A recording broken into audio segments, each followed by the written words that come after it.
Hola a todos, ¿cómo estáis? Mi nombre es Juan Jesús Vallejo. Soy periodista, escritor y el director del programa Noche de Misterio en Caracol Radio. Sin duda alguna, la persona más influyente de la historia, Jesús de Nazaret, un carpintero que con sus palabras transformó la sociedad de todo el planeta y su influencia llega hasta nuestros días. Pero en torno a su vida hay infinidad de cuestiones que están sin resolver. ¿Perteneció, por ejemplo, Jesucristo a la secta judía de los esenios? ¿Tuvo hermanos? ¿Cuál fue su relación verdadera con María Magdalena?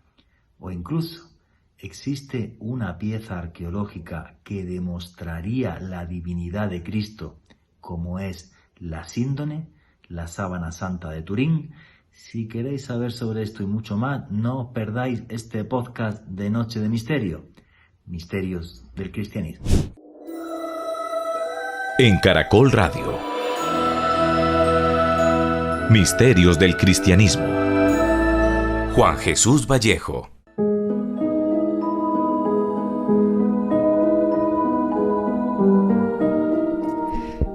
El mensaje de un carpintero que transformó el mundo.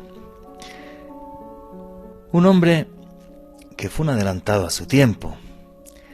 Un hombre que revolucionó los esquemas sociales de la época. Se juntaba con prostitutas, con pescadores, con obreros, con personas que no eran de alta alcurnia.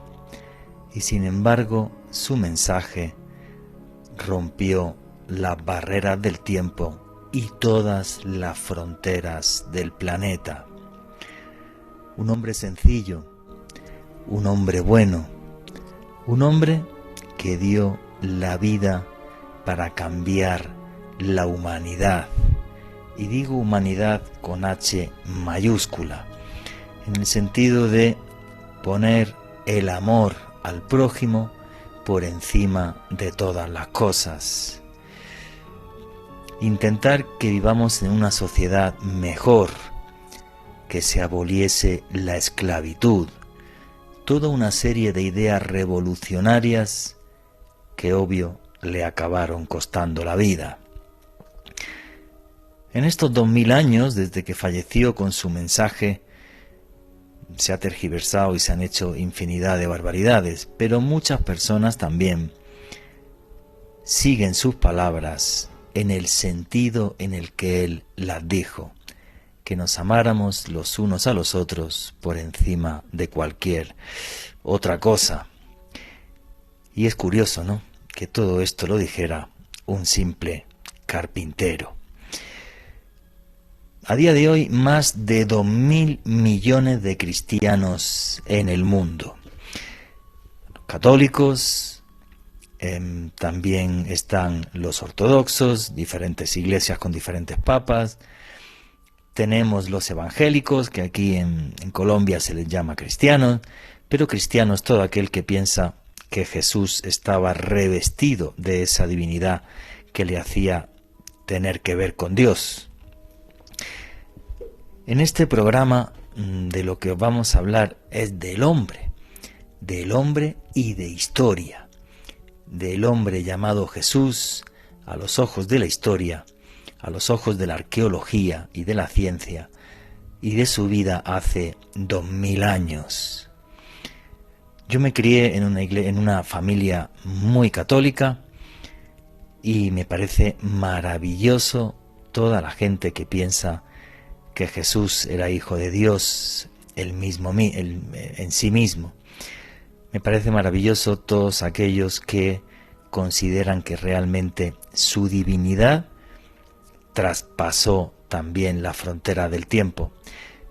Pero por encima de si era hijo de Dios o no, o Dios mismo, que eso es algo que está dentro de su fe y que yo obviamente jamás pondría en duda, lo que voy a hablarles esta noche, repito, es de Jesús a los ojos de la historia. ¿Quién fue realmente? ¿Cuándo nació? pudo llegar a tener hijos, tuvo hermanos, tuvo esposa, cosas de las que hasta hace pocas décadas no se podía hablar debido a que la Iglesia Católica tenía sobre esto todo un monopolio. Pero hablar del hombre me parece tremendamente sensato, porque aquí nadie pone en duda su mensaje. Su mensaje ojalá fuera seguido por todos. Y creo que si Jesucristo escuchara este programa, le encantaría escuchar un montón de personas, que es las que vamos a estar aquí esta noche, hablando en libertad sobre una de las figuras históricas más importantes de la historia, por no decir directamente la figura histórica más importante de la historia, la más influyente sí que lo es, sin ninguna duda. El mensaje de un carpintero entre pastores, entre gente humilde, que transformó el planeta en que vivimos. Qué maravilla es hablar en libertad de los temas que nos gustan. Qué maravilla es repasar la vida de Jesús de Nazaret 2000 años después de que se fuera. Buenas noches, noctámbulos. Mi nombre es Juan Jesús Vallejo. Los que queráis seguirme en redes sociales, mi Twitter es @JuanGVallejo, Juan J.E. Vallejo. En Twitter, en Instagram, en Instagram y en Facebook, Juan Jesús Vallejo. Y como siempre aquí somos una gran familia, la gran familia del misterio. Y por eso tenemos desde ya un numeral en Twitter para que todos podáis poner vuestras opiniones. Y el numeral de esta tarde es Enigma Caracol. Repito, el numeral es Enigma Caracol. ¿Qué dudas tenéis históricas sobre la figura de Jesucristo? ¿Qué os parece, por ejemplo, que ahora historiadores nos hablen con toda tranquilidad de que es posible que tuviera hermanos, que tuviera hijos, que estuviera casado? ¿Qué os parece esa dimensión y faceta humana de Jesucristo, del hombre más influyente de la historia? Así que sin más, vamos a arrancar ya y vamos a presentar a los panelistas que están esta tarde aquí con nosotros. Alejandro Bernal, buenas tardes, amigo, compañero, ¿cómo estás? Buenas noches, Juan Jesús, un saludo para usted, para nuestro invitado de este especial, Esteban Cruz, y desde luego para todos los oyentes de Noche de Misterio de Caracol Radio, en esta oportunidad, precisamente aquí en Semana Santa, época de recogimiento, de mucha reflexión, estaremos hablando del personaje más importante de la historia en Occidente, como lo es Jesús de Nazaret, una tertulia apasionante de más de una hora para hablar sobre los enigmas de este personaje tan trascendental, Juan Jesús. Sí, hombre, de un hombre para muchos Dios. Los que no somos ni cristianos ni católicos, pues también me parece maravilloso el mensaje de este hombre. Y lo más importante es que lo que vamos a hacer ahora es algo que no se podía hacer hace unas décadas, y es meternos a investigar la vida de Jesucristo y los hechos que rodean su vida desde un punto de vista histórico. El programa de hoy dura 1 hora, esto da para hacer 10 horas, pero bueno, luego también en Noche de Misterio, de forma regular, los sábados de 10 a 12 de la noche. Algún otro día volveremos a tocar este tema que a mí me apasiona, porque yo me he recorrido los lugares sagrados, me fascina la vida de Jesucristo, porque pienso en el fondo que fue además de que si fuera Dios o no fuera Dios, que yo en eso obvio no voy a entrar, fue realmente un visionario y un revolucionario. Alguien que cambió la sociedad humana hasta el día de hoy y que gracias a sus palabras el mundo tuvo una transformación en positivo. Podemos hablar de igualdad, de abolición de la esclavitud, de amor, cosas que harían, y si todo el mundo las practicara, que viviéramos en una sociedad mucho, mucho mejor. Y esos son los valores cristianos que han traspasado realmente la frontera del tiempo. Y para que nos ilustre también aquí esta tarde tenemos a un buen amigo que es historiador, que es antropólogo, que es profesor universitario y que hace muchísimas veces parte de Noche de Misterio, que es el señor Esteban Cruz. Buenas noches, amigo, ¿cómo estás? Muy buenas noches, Juan Jesús. Muy buenas noches a todos los que nos escuchan a esta hora. Este tema es un tema que a todos nos toca porque marca la historia de la humanidad, marca las creencias de millones, y yo quiero decir una vez algo, que es que así muchos se consideren ateos, agnósticos, yo mismo, no creyentes, nuestros valores, nuestra forma de ver el mundo, Sí, señor. nuestra forma de relacionarnos está basada en esas palabras que dio hace 2000 años o más un carpintero en medio de una zona del mundo muy lejana, pero que todavía en el espacio del tiempo nos ha transformado. Y eso de por sí es algo que es arrollador y es un hecho completamente real, y de eso vamos a hablar esta noche. Efectivamente, señores, y lo que vamos a hablar, como siempre, aquí lo que hacemos es periodismo, os vamos a hablar de hechos. Y los hechos, señores, son los que son, nosotros se los ponemos a ustedes encima de la mesa, ustedes deciden qué hay detrás de esto y qué no, y vuestros comentarios y preguntas a través del numeral Enigma Caracol. Bueno, pues la vida, vamos a arrancar, la vida de Jesucristo es tan tremendamente importante que una de las cosas, ahora que estamos en Semana Santa, es que marca nuestro calendario. Estamos en el año 2021 porque supuestamente Jesucristo nació hace 2021 años. Pero si nos metemos a analizar la historia, ¿eso es así o no? Y yo creo que ustedes se van a llevar una sorpresa con esto. Bueno, el año 1, porque el año 0 no existe, el año 1, que es el nacimiento de Cristo, esto lo estableció un señor en Roma que se llamaba Dionisio el Exiguo. Le decían Dionisio el Exiguo pues porque era muy bajito.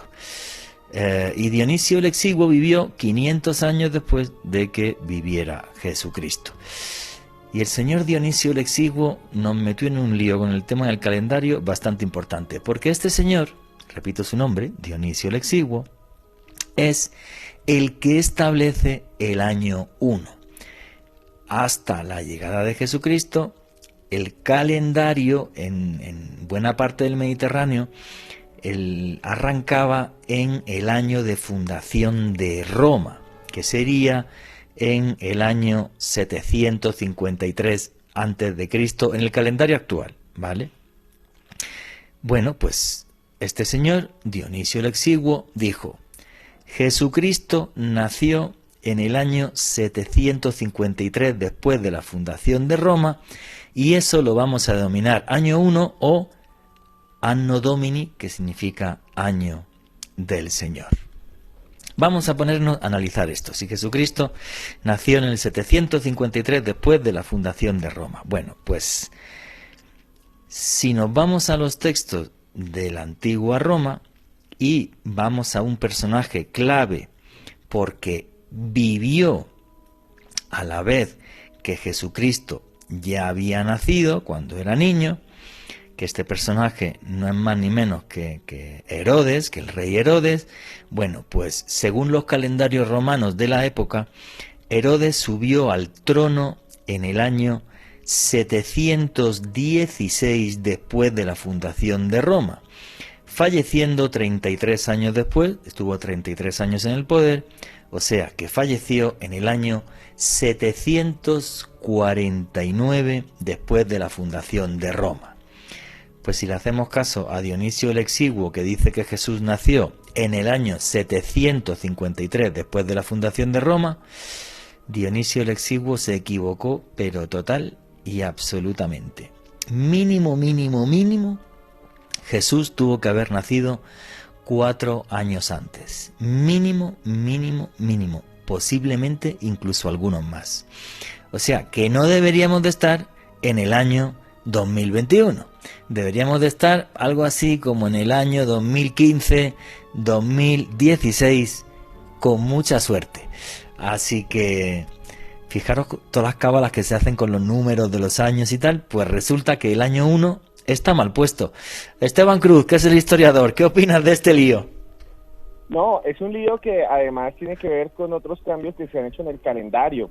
Recordemos, por ejemplo, ya lo han hablado muchas veces, al Papa Gregorio XIII, que por allá en lo que creemos que fue 1582, cambió también, empezó el cambio del calendario actual. Claro. Y antes teníamos un calendario que venía del Imperio Romano, del mismo Julio César, que fue un César muy influyente. Para eso tenemos que decir dos cosas, Juanje, que son muy interesantes. Jesús vivió en el Imperio Romano, fue un habitante no ciudadano del Imperio Romano, de tierras invadidas por todos los césares, los gobernadores. Por eso les pedían impuestos, por eso la frase famosa de la moneda y de lo de César, lo que es del César. Y la Iglesia Católica llega a Roma y continúa la tradición romana. Si quieren ver dónde funciona todavía el Imperio Romano en nuestros tiempos, es Roma, y es la Iglesia romana. Sí, es claro. Una contradicción muy loca, porque el mismo o las mismas fuerzas que acabaron con la vida de Jesús de Nazaret van a continuar el legado de sus asesinos, digámoslo así. Sí. Y Roma, para terminarlo del calendario, es muy interesante lo que pasa allí. El Papa se da cuenta que hay un desfase cósmico que tiene que ver con el universo. Se da cuenta que el calendario de Julio César o los calendarios romanos fallan y no son exactos. Es un Papa sabio, pone a la gente a ver el cielo, las estrellas sin contaminación, como la tenemos hoy, y se dan cuenta y entonces formulan los años bisiestos para poder entonces tener mayor exactitud, y eso hace que haya un año que nunca existió, y hoy estaríamos en otro año de todas maneras, aparte de la fórmula que has dicho, Juanje. Pero hay otra cosa que rápido para terminar les quiero decir a todos sobre el asunto del tiempo, y es que muchos de los teólogos siempre querían saber lo que es el tiempo, y alguna vez le dijeron a Santo Tomás de Aquino qué era el tiempo, y él respondió: el tiempo es Dios, no importa la fecha, Dios siempre está ahí. Sí, eso es curioso, y hubo un papa incluso que antes de todo este poder y toda esta historia, que incluso se enfadó tanto con el tema mira, este papa es el Papa Fabián, en el siglo III, calificó de sacrílegos a todos los que intentaban ponerle fecha al nacimiento de Cristo. Hubo un momento que se cansó este señor en el siglo IV y dijo: mira, el que me moleste con esto, me siga molestando con esto, directamente, chao, lo excomulgo y ya, porque era un tema muy incómodo, porque obvio, realmente el cristianismo se establece como religión siglos después del fallecimiento de Cristo. Hay que pensar que la primera escuela de catecismo, que además no fue en Roma, fue en Alejandría, en el año 92 después de Cristo, si mal no recuerdo, la crea Pantaneo. Entonces, claro, ya es todo muy posterior a la vida de Cristo. Entonces, todo este tipo de cuestiones pues son realmente farragosas. Alejandro Bernal, ¿querías comentar algo? Sí, Juanje, pues respecto a todo lo que tiene que ver con calendarios, pues bueno, fueron hechos por hombres, y como todo lo que hace nuestra especie es algo falible. Hay que tener en cuenta que antes del calendario gregoriano, que es el que tenemos hoy en día, que fue instaurado por el Papa Gregorio XIII en 1582, antes prácticamente todo el mundo conocido se regía por el calendario juliano, que se había utilizado desde el año 46 antes de Cristo. Así que en todo este tipo de correcciones y todo este tipo de problemas, seguramente, tal y como usted nos decía hace unos minutos, Juan Jesús, el 2021, el que estamos actualmente, no sea el año correcto, porque siempre hay un fallo en este tipo de cálculos. Sí, luego, por ejemplo, otra gran cuestión aquí es, vale, mínimo tuvo que nacer 4 años antes, mínimo, ¿vale? 4 años antes de lo que nos estaba diciendo hasta ahora la historia, en cuanto uno hace un cálculo matemático muy sencillo. Luego está el tema de, además, exactamente cuándo nació. Aunque esto es un tema más de Navidad que de Semana Santa, nació Jesucristo un 25 de diciembre. Bueno, pues prácticamente es imposible que naciera el 25 de diciembre. Y hay un hecho muy, muy sencillo a este respecto. San Lucas lo que nos cuenta es que los pastores estaban al relente, o sea, los pastores estaban en las afueras de la cueva en la que nació Jesús de Nazaret.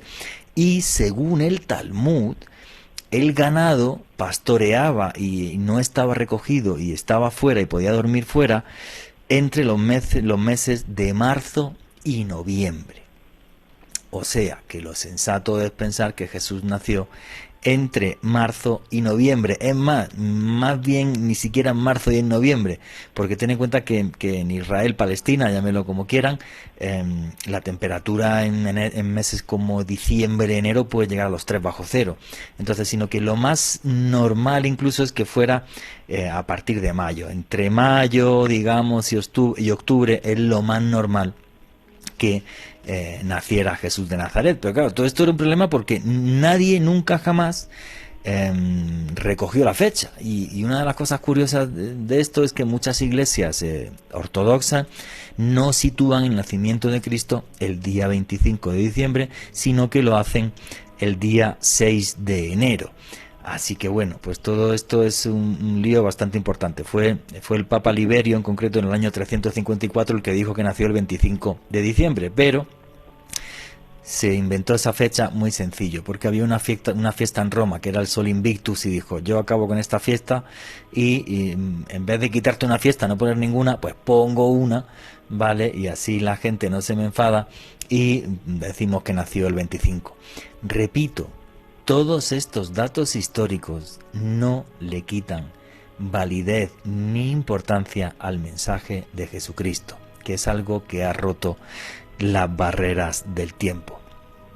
Y ahora sí nos vamos a meter en Semana Santa. Y si nos metemos en Semana Santa, ¿qué día fue crucificado Jesús? Pues esto también es una cuestión que lleva muchísimo tiempo y muchos historiadores dándole vueltas y vueltas sin parar a esto.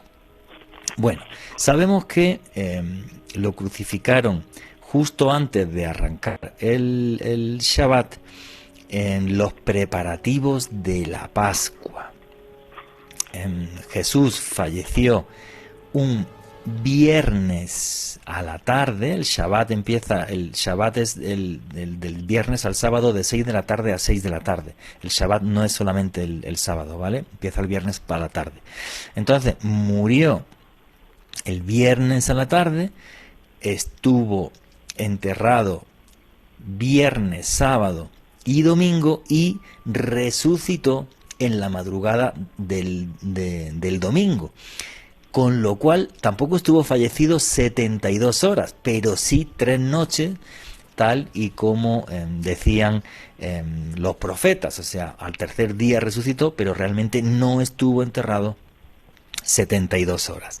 Y sobre esto hay una discusión tremenda y tal entre diferentes arqueólogos, historiadores, y hay un detalle muy curioso que nos puede arrojar un poco de luz sobre cuándo fallece Jesucristo, porque Poncio Pilato le manda una carta a Tiberio donde él dice, y leo literal, el sol se oscureció, salieron estrellas en el cielo y por todas partes la gente encendió las lámparas.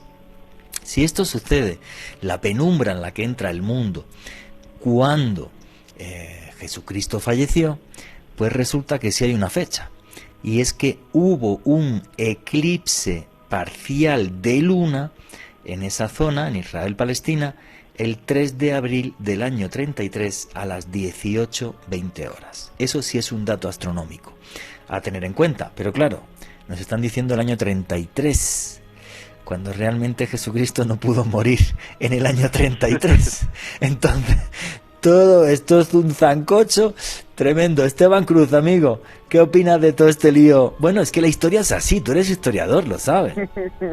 Bueno, Juan Jesús, lo que tiene Jesucristo es una historia de misterio total, desde el tiempo hasta sus hechos, hasta lo que hizo, porque era una persona que no solo cambió el mundo políticamente, sino que también, si usted lo ve desde el punto de vista sobrenatural, realizó proezas que iban en contra de las leyes de la física, paranormales, milagros, caminar sobre el agua, muchas cosas más. Yo quería apuntar 2 cosas sobre lo que está diciendo Juan Jesús sobre la muerte y sobre la vida misma de él, pero antes decirles muy fácil a todos, si quieren ver el poder o el cambio, la transformación del manejo del tiempo, pensemos nosotros mismos en nuestros mismos sistemas de datación, de cronología. Y si hablamos de que él nace en diciembre, todavía los nombres de los meses son de alguna manera sincretismos, vestigios del pasado. Diciembre era en el calendario juliano el mes 10, por eso es Decembrum, pero en el nuestro es el 12, pero quedó con el nombre del 10, que falta de eficiencia. Septiembre es Septembrum, el séptimo. Octubre es el octavo, por eso comienzan así, octubre, octavo, pero en nuestro calendario octubre nunca es el octavo. Incluso tenemos 2 meses que tienen nombres de Césares: agosto por el César Augusto, Augusto César, y julio por el mismo Julio César. Sí. Entonces, cuando llegamos al mes de julio, mucha gente dice, estamos en julio, pero no sabemos que estamos recordando a Julio César, y se cree que ese mes fue en el que él nació, ¿no? Pero es de todas maneras algo muy loco. Yo sí quiero apuntar esto sobre la muerte, muy rápido, sobre la Semana Santa, y es que cuando a Jesús lo llevan al Gólgota a que sea ejecutado, porque se hace todo un procedimiento legal de un juicio frente al pueblo y demás, y a Jesús lo crucifican, siempre los romanos colocaban a lo que se llamaba el titulus o el títulos, que era el cargo. Entonces, si te mataban por ladrón, colocaban ladrón. Si te mataban por robar, por violar, te colocaban violador. O por el delito que has tenido, ir en contra del César. A Jesús no le encontraban delito, porque era un juicio político. Y entonces dice muy bien en sus evangelios, Mateo, y dicen también Lucas, y dice el otro evangelio de Marcos, dicen que el título no sabían qué ponerle y que Pilato se puso en un momento furioso y dijo, lo matamos por ser rey de los judíos, como una forma también de atacar a los sacerdotes del Sanedrín. Y por eso se le pone arriba Inri, que significa, al fin y al cabo, este es el rey de los judíos, o es el rey de los judíos. Una nota muy rápido es que los sacerdotes judíos se pusieron muy bravos y le dijeron a Pilatos, y esto está en casi todos los evangelios que hablan de la pasión, le dicen, oiga, no ponga el rey de los judíos porque eso para nosotros es una ofensa. Y Pilatos los miró despectivamente y les dijo, lo dicho, dicho está, lárguense de aquí. Es una historia muy interesante y muestra lo político que fue la muerte de Jesús. Maravilloso el relato que nos acaba de hacer Esteban Cruz. Vuestros comentarios y preguntas a través del numeral Enigma Caracol, y no os vayáis que ya mismo sigue Noche de Misterio. Ya regresamos con Misterios del Cristianismo.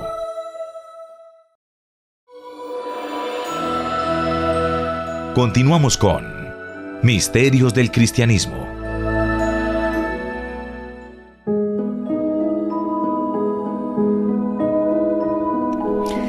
Y aquí continuamos en este especial de Noche de Misterio de Semana Santa, buceando en la vida del Jesús histórico. Este personaje maravilloso, gracias a sus palabras hablándonos de amor, de fraternidad, de comprensión y de hermandad, cambió para bien la historia del mundo. Y en esta primera media hora os hemos hablado sobre todo el problema que hay en saber exactamente en qué año nació Jesús y la fecha exacta del nacimiento. Y os hemos comentado lo que nos dice la historia, nos dicen los historiadores, los antropólogos y los arqueólogos. Y esto no termina aquí, porque como era un personaje y es un personaje tan importante, en la misma época, justo después de que él falleciera, pues se escribieron un montón de textos sobre su vida, sobre los hechos que acontecieron en torno de su existencia. Porque nosotros tenemos 4 evangelios que son los canónicos, que son los que acepta la Iglesia sobre la vida de Jesús. Pero es que hay otros 50 y tantos evangelios conocidos como apócrifos. Esteban Cruz, ¿qué son los evangelios apócrifos? Sí, Juan G., los evangelios apócrifos son una serie de volúmenes escritos por personas pues que se cree que estuvieron o vivieron después de la muerte de Cristo. También se llaman evangelios extracanónicos. y esos fueron separados del canon de la Iglesia. Digamos que el canon de la Iglesia Católica es el que tenemos hoy en la Biblia, en el Antiguo y en el Nuevo Testamento, y fueron separados en varios concilios. Los concilios eran encuentros de obispos, de líderes religiosos del mismo Papa, en los cuales ellos discutían qué era lo verdadero y qué era lo falso. Y muchos de estos apócrifos fueron sacados de las creencias para poder formar un credo unificado. ¿Qué significa eso? Que la Biblia que tenemos hoy fue hecha por los hombres, obviamente, y fue hecha por los hombres eliminando otros textos que contradecían los principales, digámoslo así, pero encontramos cosas muy locas. Por ejemplo, tenemos un gran vacío en nuestra Biblia de la infancia y juventud de Cristo. No sabemos mucho qué pasó después del nacimiento. Pues bien, evangelios apócrifos de la infancia hay, y hay muchos.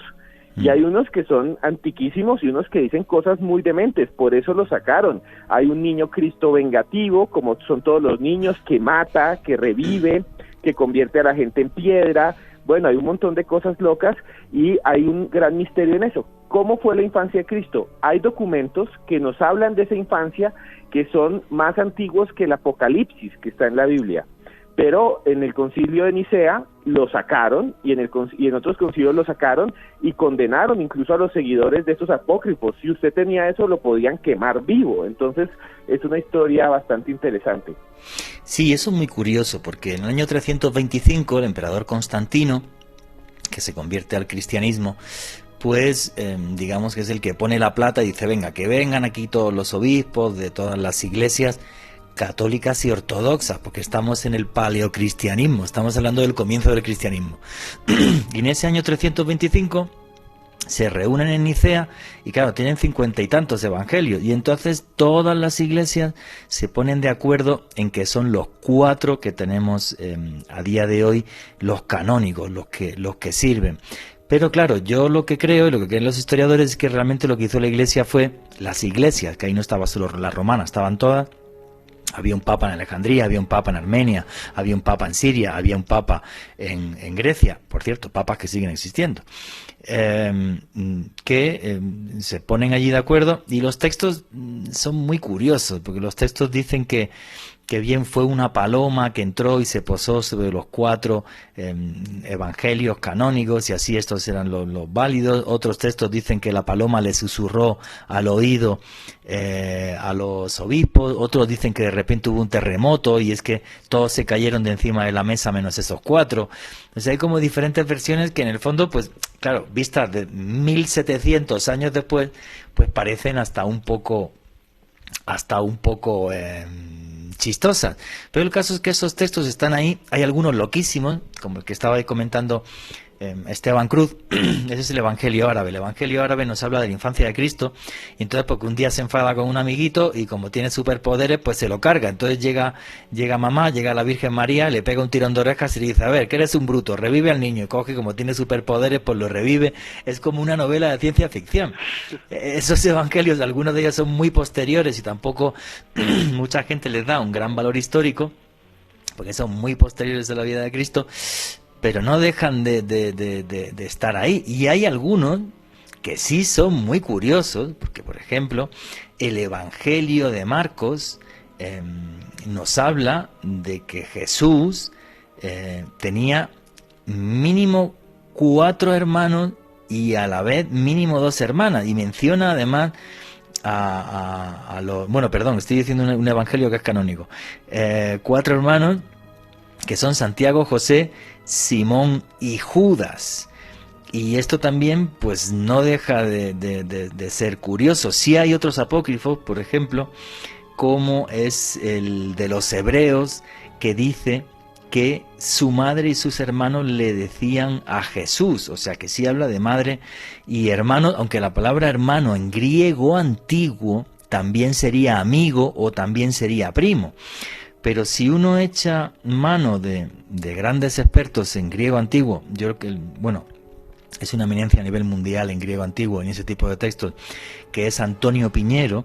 Cuando tú le preguntas, yo estaba con Antonio Piñero, le preguntas a Antonio Piñero sobre el Evangelio de Marcos, por ejemplo, y él dice que no, que según el contexto y tal, lo que dice ahí sí es literal. O sea que según su punto de vista, que es experto en griego antiguo, Jesús sí tuvo mínimo esos 4 hermanos más 2 hermanas. O sea que sobre todo esto hay una gran controversia, por cierto, que no nos debería de asustar, en el sentido de que tanto la Virgen María como San José, como Jesucristo, fueron seres humanos que vivieron en el Israel-Palestina de hace 2000 años.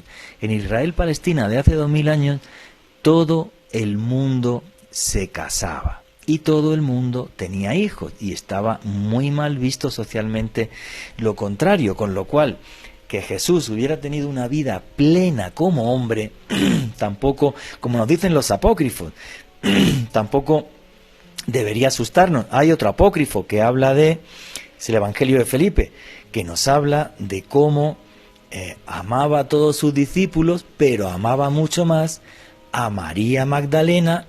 Y además, en este Evangelio, repito, el Evangelio apócrifo de Felipe, nos dice que la besaba en los labios delante del resto de todos los discípulos.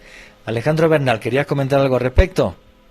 Sí, Juan Jesús, los evangelios apócrifos sin lugar a dudas nos abren otra perspectiva, nos acercan a un Jesús más humano, más acorde al contexto histórico en el cual vivió, como usted comentaba, Juan Jesús, hace unos momentos, muy seguramente un hombre que hizo su vida, que estableció una familia, que tuvo una vida más parecida a la de cualquiera de nosotros, sin obviar su divinidad, y creo que eso... Y aparte, modo, es que es muy sensato, porque si lo que predicaba era el amor, exacto, que él se enamorase, pues a mí no me parece nada terrible. O sea, y vuestros comentarios y preguntas sobre esto a través del numeral Enigma Caracol.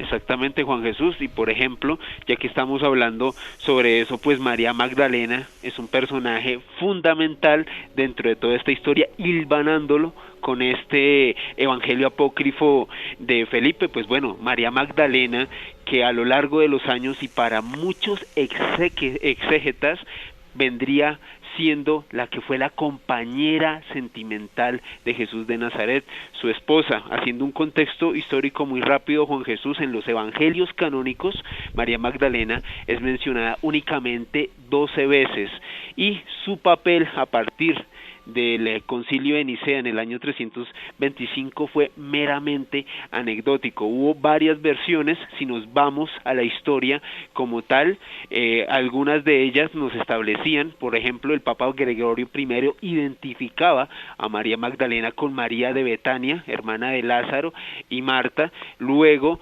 se llegó a comentar que en realidad esta mujer había sido pues una femina que había sido poseída y a la cual Jesús le expulsó 7 demonios. Esta versión estuvo tan extendida, Juan Jesús, incluso hasta el siglo XIII, por parte de Bernardo de Claraval, un personaje tan importante que fue mentor de los caballeros templarios.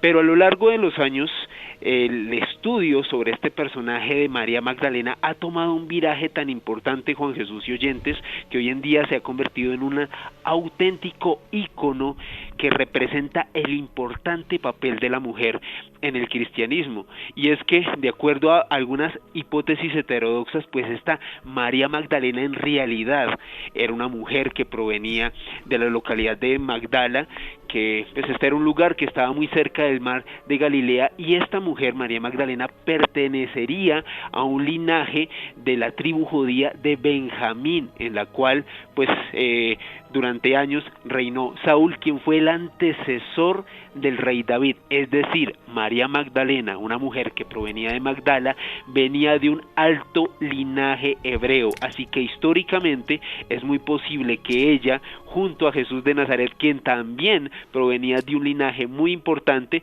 dentro de la cultura judía, se hubiesen conocido y hubiesen podido formar un hogar. O sea que los dos tenían sangre real y que en ningún caso María Magdalena además fuera prostituta. Que eso es otro interrogante que se nos abre con esto. Esteban Cruz, amigo, ¿qué opinas de toda esta historia? De cómo nos hablan los apócrifos de María Magdalena y qué importancia tuvo María Magdalena en la vida de Jesús, si es más de la que nos dicen realmente los textos canónicos. Bueno, Juanje, aquí viene una historia que es brutal. Ustedes tienen en la cabeza el código Da Vinci, ahí está Dan Brown escribiendo que Jesús tuvo hijos con la Magdalena. Ustedes saben que en Colombia tenemos un departamento cuya capital es Santa Marta, que se llama Magdalena, un río que se llama el Río Grande de la Magdalena en honor a María Magdalena, que es una cosa impresionante aquí en América. Pero les voy a contar una historia que dejó fríos a muchos y que tiene que ver mucho con el mundo del misterio y del ocultismo. En 1896, en un bazar en el Cairo, encontraron un libro muy antiguo que estaba escrito en copto, o sea, la lengua de los cristianos primitivos, que todavía existen allí en el Cairo. Hay una iglesia copta, hay muchas iglesias coptas. Y bueno, resulta que empezaron a verlo y era un texto bastante antiguo que aludía a María Magdalena y que se conoce actualmente como el Evangelio de María Magdalena. Dice el texto que había sido traducido de un original en griego y empezaron a buscarlo y efectivamente lo encontraron. Hay al menos 8 páginas que están guardadas de un antiguo papiro, de esas hojas que se hacían con las plantas del río Nilo, que están escritos y que parecen indicar que es un evangelio narrado por la misma María Magdalena. ¿Qué tienen esas 8 páginas? Tienen una visión muy distinta de Jesús de Nazaret. La Iglesia Católica ha dicho que no es una obra que esté en el canon, dice que no es real, pero hoy en día sabemos que por las hojas de ese papiro viene del siglo II después de Cristo aproximadamente, lo que significaría que algunos, como el Apocalipsis, es posterior, o sea, son más antiguos que algunos de los libros de la Biblia. Y lo más interesante es que María Magdalena narra su vida con Jesús y en algún momento dice, de esas 8 páginas, que ella reprime a algunos de los apóstoles, a Pedro, a Mateo, porque se equivocan y porque de alguna manera dicen cosas que no son apropiadas frente al Cristo. Entonces imagínense ustedes, María Magdalena contando en un evangelio, que la iglesia obviamente nunca va a decir que es real, ella misma diciendo cómo regañaba a los apóstoles. Eso nos cambia todo, eso cambia toda la historia y pondría a la mujer en otro papel, y pondría a la mujer, a María Magdalena, en un papel más alto que Pedro, que es el que de alguna manera justifica que exista el Papa. Es una cosa realmente violenta, violenta en términos reales este texto. Y Juanjo, una rápida, ya para terminar esta intervención. Los que están ahí con el numeral escribiendo y demás, no se ha encontrado ningún documento bíblico que diga que María Magdalena era una meretriz o prostituta. Correcto. Eso no existe. Es una invención popular que se creó en parte a partir de la lapidación para de alguna manera denigrar de María Magdalena como compañera misma de Cristo. Y no lo digo yo, lo dicen muchos historiadores. Efectivamente, no hay ni un solo texto que nos diga que María Magdalena fuera prostituta. Eso es una invención popular para denigrar a la mujer, y eso es algo que está más claro que el agua. Los textos que de los que nos está hablando Esteban pertenecen a una compilación que son los textos de Nag Hammadi. Yo he estado en Nag Hammadi en Egipto, siguiendo la pista de esos textos, y realmente es increíble porque esas páginas que está comentando Esteban, que están en esos textos de Nag Hammadi, se pueden visitar en el Museo Copto del Cairo, nos hablan de una María Magdalena que regaña a los apóstoles y de unos apóstoles celosos de la figura de María Magdalena. Esto es un tema súper curioso. Entre ellos, Juan Jesús, de acuerdo a estos textos apócrifos, Pedro sería uno de los discípulos que tuvo más aversión a la figura de María Magdalena. Algunos investigadores incluso han establecido, Juan Jesús y oyentes, que las bodas de Canaán, que son tan recordadas porque pues Jesús obró el milagro de convertir el agua en vino, en realidad fue el matrimonio entre Jesús y María Magdalena. Pero entre todas estas hipótesis hay una investigadora fundamental que se conoce, se llama Margaret Starbird. Esta mujer va aún más allá y establece que, pues de acuerdo a este matrimonio, a esta relación sentimental que tuvieron Jesús y María Magdalena, pues en realidad esta mujer llevaba en su vientre la descendencia de Cristo, que en realidad es el santo grial. Y también de esta historia surgieron varias investigadores que han sido, pues digamos, que han abordado la historia desde otro punto de vista, incluso han establecido algunas hipótesis, Juan Jesús y oyentes, que establecen que quizás Jesús de Nazaret, después de haber sobrevivido al vejamen de la crucifixión, tiempo después se fue con María Magdalena, quien ya estaba embarazada, viajaron a Marsella, en la actual Francia, y fundaron una dinastía, y el bebé de ellos dos fue una niña que se llamaba Sara. ¿Verdad o no? Estas son las hipótesis alternativas que se han gestado alrededor de esta mujer, de María Magdalena. Sí, eso es muy complicado, y un día deberíamos de hacer un programa que nos hablase de ese tipo también de enigmas. O sea, y si Jesucristo no murió en la cruz, o dónde están las tumbas de Cristo, porque hay una, por ejemplo, hay una tumba de Cristo que está en Japón, y por tradición histórica de la zona, por los japoneses que viven en esa zona, que son cristianos, están convencidos de que Jesús está enterrado allá. Eso sería para hacer otro programa, porque, como he dicho, este tema da para hacer, pero horas y horas y horas y horas, en torno a la fabulosa figura de este hombre, que no es ni más ni menos que Jesús de Nazaret. Pero bueno, de lo que estamos hablando es de toda esa serie de textos históricos, como los de Nag Hammadi, que nos dan una versión distinta de los hechos, nos dan una María Magdalena con mucha más importancia en los orígenes del cristianismo de lo que nos dicen los textos que son canónicos. Los hechos están ahí y ustedes deciden qué hay detrás y qué no. Sus comentarios a través del numeral Enigma Caracol. Nos faltan 7 minutitos para terminar, pero yo no quiero terminar este programa sin que el señor Alejandro Bernal nos comente lo que podría ser la prueba que demostrase la divinidad de Jesús. Para mí, la pieza arqueológica más enigmática de la historia, y no es otra que la famosa síndone, la sábana santa que está en Turín y que supuestamente envolvió el cuerpo de Cristo, el sudario de Turín. Alejandro Bernal, ¿qué nos puedes contar de esta pieza arqueológica? Pues sin lugar a dudas, Juan Jesús, la reliquia más importante del cristianismo en la actualidad, una sábana que nos demuestra, o más bien nos representa, la figura de un hombre de 1,81 centímetros de altura, de una complexión atlética, que recibió latigazos en todo su cuerpo, que tiene una perforación de una lanza en sus costillas, y que a lo largo del tiempo ha suscitado una gran cantidad de controversia, de enigmas, precisamente por lo que usted decía. Representaría la prueba fehaciente de la divinidad de Jesús de Nazaret. Haciendo pues un contexto para los oyentes, ¿qué es la sábana santa de Turín?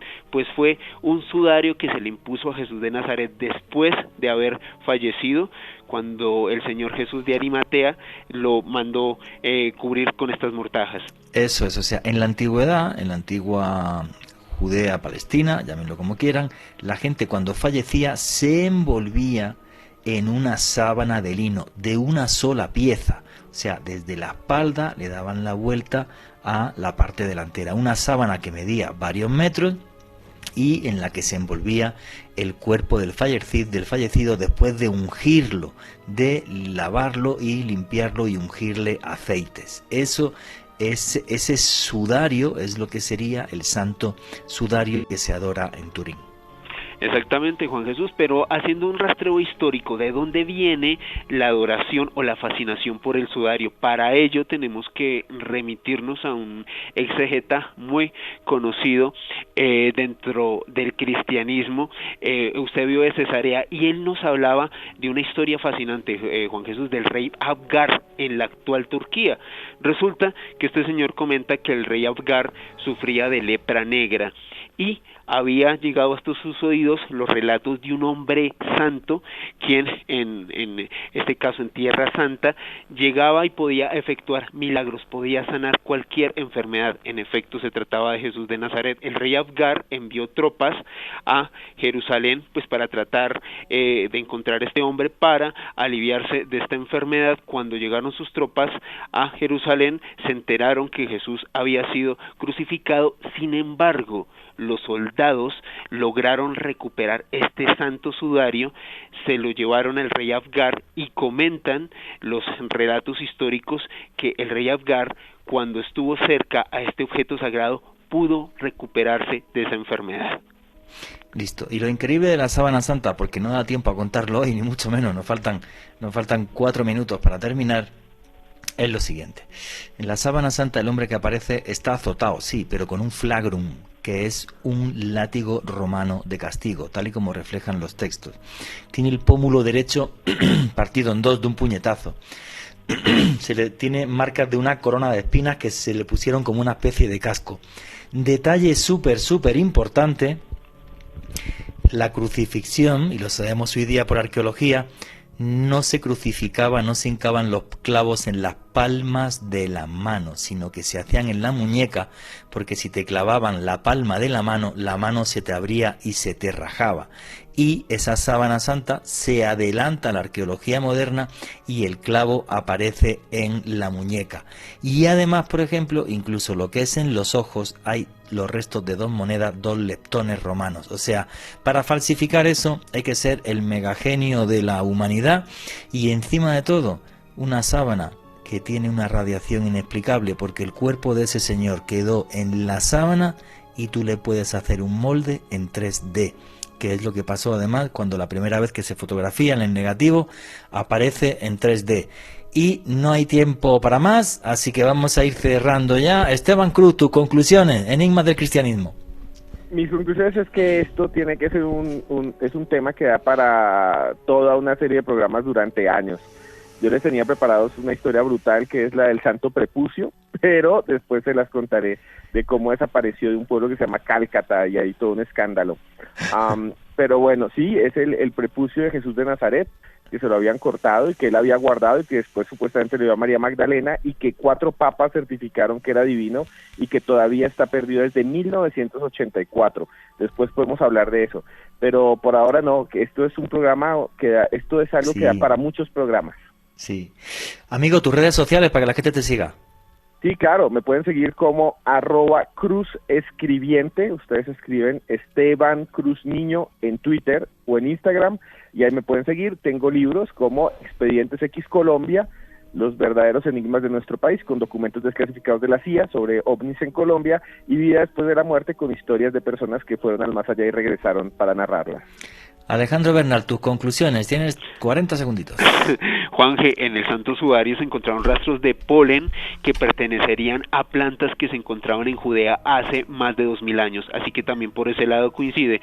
Y a mí me pueden seguir en Facebook, Twitter e Instagram en @alebernalpress con @S. Muchas gracias, Juanje. La verdad que la historia y la vida de Jesucristo es un tema fascinante. Yo, más que por encima de que como hombre, porque como hombre la verdad que este señor se comportó de una forma maravillosa, lo importante es su mensaje, y su mensaje es una maravilla, y ojalá todos los seres humanos de la creación, incluso los que como yo no somos cristianos, le hiciéramos caso, porque sus palabras harían que viviéramos si las cumplimos sus palabras y seguimos sus preceptos, harían que viviéramos en un mundo mucho mejor y nos dejáramos de tanto egoísmo y de tanto racismo y de tanta barbaridad, que es la que nos divide como humanidad.